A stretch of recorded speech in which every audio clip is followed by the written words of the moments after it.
अस्सलाम वालेकुम नाजरीन, बी उर्दू न्यूज़ में आपका खैर मकदम है। सदाशिवपेट एमआर ऑफिस के सामने धरना। आज सदाशिवपेट में बीसी स्टूडेंट यूनियन के रियासती नायब सदर साहिब बादशाह ने कहा कि बीसी स्टूडेंट यूनियन और पटनम मानिक्यम फाउंडेशन के अरकान वहां मौजूद है जहां तलबा के मसाइल हैं। आज सदाशिवपेट एमआर ऑफिस के सामने धरना दिया गया। इन्होंने कहा कि तलबा के दरपेश मसाइल को हुकूमत की तवज्जो में लाया जाएगा और इन्हें हल करने की कोशिश की जाएगी।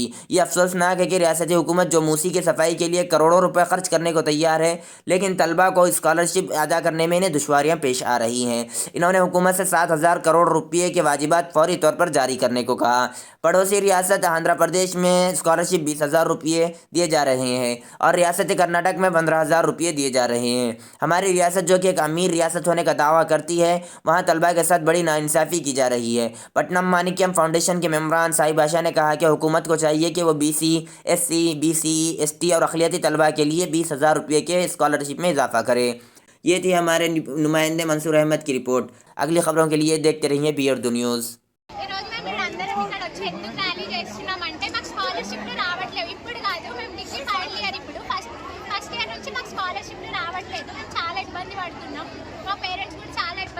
ఫీజెస్ కట్టడానికి.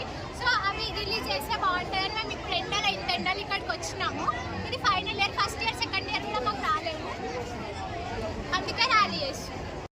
ఈరోజు ఆర్ కృష్ణయ్య గారి మా రాష్ట్ర బీసీ సంఘం జాతీయ అధ్యక్షులు మాజీ పార్లమెంట్ సభ్యులు ఆర్ కృష్ణయ్య గారి పిలుపు మేరకు, మరి అలాగే రాష్ట్ర అధ్యక్షులు వేముల రామకృష్ణ గారి ఆదేశాల మేరకు ఈరోజు సదాశివపేట ఎంఆర్ఓ ఆఫీస్ ముట్టడి కార్యక్రమం నిర్వహించడం జరిగింది.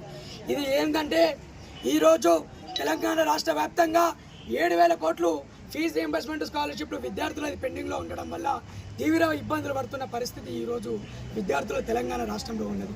మరి అలాగే ఇప్పుడు కలెక్టరేట్ భవనాలు నిర్మించడానికి, ఎమ్మెల్యే భవనాలు నిర్మించడానికి, మూసీ ప్రక్షాళన కోసం 1,50,000 కోట్లు ఎవరు డిమాండ్ చేస్తే మీరు ఇవన్నీ ఏర్పాటు చేస్తున్నారని చెప్పేసి ఈ సందర్భంగా రాష్ట్ర ప్రభుత్వాన్ని మేము అడుగుతున్నాం.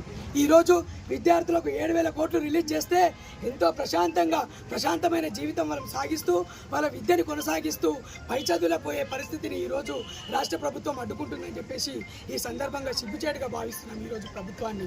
ఈరోజు ఒకటి కోరుతున్నాం. మరి ఇప్పుడు పెండింగ్లో ఉన్న ఫీజు రీయింబర్స్మెంట్ స్కాలర్షిప్ రిలీజ్ చేయకుండా పోతే ఈరోజు కేవలం విద్యార్థులతోటే పోరాటాలు చేయాల్సిన పరిస్థితి వచ్చింది. కాకపోతే వెంటనే వీలైనంత తొందరగా రాష్ట్ర ప్రభుత్వం పెండింగ్లో ఉన్న ఫీజు రీయింబర్స్మెంట్ స్కాలర్షిప్ రిలీజ్ చేయకపోతే విద్యార్థుల తల్లిదండ్రులను కూడా పోగేసుకొని ఇలాంటి ముట్టడి కార్యక్రమాలు, ఇంకెన్నో ప్రగతి భవనాలు, మరి అసెంబ్లీలు ముట్టడి చేయాల్సిన విద్యార్థులు తోటి కలిసి మేము చేయాల్సిన పరిస్థితి వస్తుందని చెప్పేసి ఈ సందర్భంగా రాష్ట్ర ప్రభుత్వాన్ని హెచ్చరిస్తున్నాం. మరి పక్క రాష్ట్రంలో ఆంధ్రప్రదేశ్లో 20,000 రూపాయలు, ఇటు కర్ణాటకలో 15,000 రూపాయలు స్కాలర్షిప్ వస్తుంది. మరి అధిక ధనిక రాష్ట్రమైన తెలంగాణ రాష్ట్రంలో మరి 5,500 ఇవ్వడం మరి ఎంతవరకు న్యాయం? ఇది సిగ్గుచేటని చెప్పేసి ఈ సందర్భంగా మేము తెలియజేస్తున్నాం.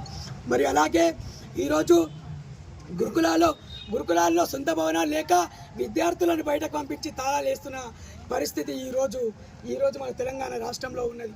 ఈరోజు ఒకటి కోరుతున్నాం. అలుపెరగని పోరాటాలు 4 సంవత్సరాలు ఆర్ కృష్ణయ్య గారు పోరాడితే ఈరోజు 40% మెచ్చార్జులు, హాస్టల్ మెచ్చార్జ్ పెండింగ్లో ఉన్న ఫీజు రీయింబర్స్మెంట్ స్కాలర్షిప్ రిలీజ్ చేయాలి. ఈరోజు 5,500 నుంచి ఈరోజు 20,000 స్కాలర్షిప్ ఈ విద్యార్థులకు పెంచాలని చెప్పేసి ఈ సందర్భంగా మేము డిమాండ్ చేస్తున్నాం.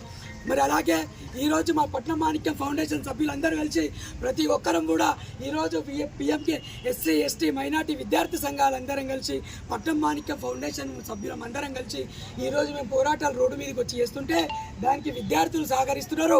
మరి అలాగే పాపం తల్లిదండ్రులు ఎదుర్కొంటారు ఇదే సమస్యను. కాబట్టి రాష్ట్ర ప్రభుత్వానికి అన్ని రకాలుగా మూలకమైంది ఒకటే ఒక మా కండిషన్, పెండింగ్లో ఉన్న ఫీజు రీయింబర్స్మెంట్ స్కాలర్షిప్ రిలీజ్ చేయాలని చెప్పేసి. దయచేసి రాష్ట్ర ప్రభుత్వాన్ని మేమందరం పట్నం మాణిక్యం ఫౌండేషన్ సభ్యులందరం కానీ, మరియు బీసీ సంఘం కానీ, BC SC ST మైనార్టీ విద్యార్థి సంఘాలందరం కూడా కానీ ఒకటే కోరుతున్నాం, విద్యార్థులకు న్యాయం చేయాలి. విద్యార్థులకు న్యాయం చేసి, విద్యార్థుల తల్లిదండ్రులకు న్యాయం చేసి, నేటి బాలలే రేపటి పౌరులన్న మాటని దృష్టిలో పెట్టుకొని, రాష్ట్ర ప్రభుత్వం దృష్టిలో పెట్టుకొని విద్యార్థులకు న్యాయం చేయాలని చెప్పేసి సందర్భంగా తెలియజేస్తూ ముగించుకుంటున్నాను. ఇక్కడికి వచ్చినటువంటి విలేకరులందరికీ, విద్యార్థులందరికీ, కళాశాల యాజమాన్యాలందరికీ, పత్రికా media, electronic media, print media సోదరులందరికీ కూడా ప్రత్యేక ధన్యవాదాలు తెలియజేస్తూ ముగించుకుంటున్నాను.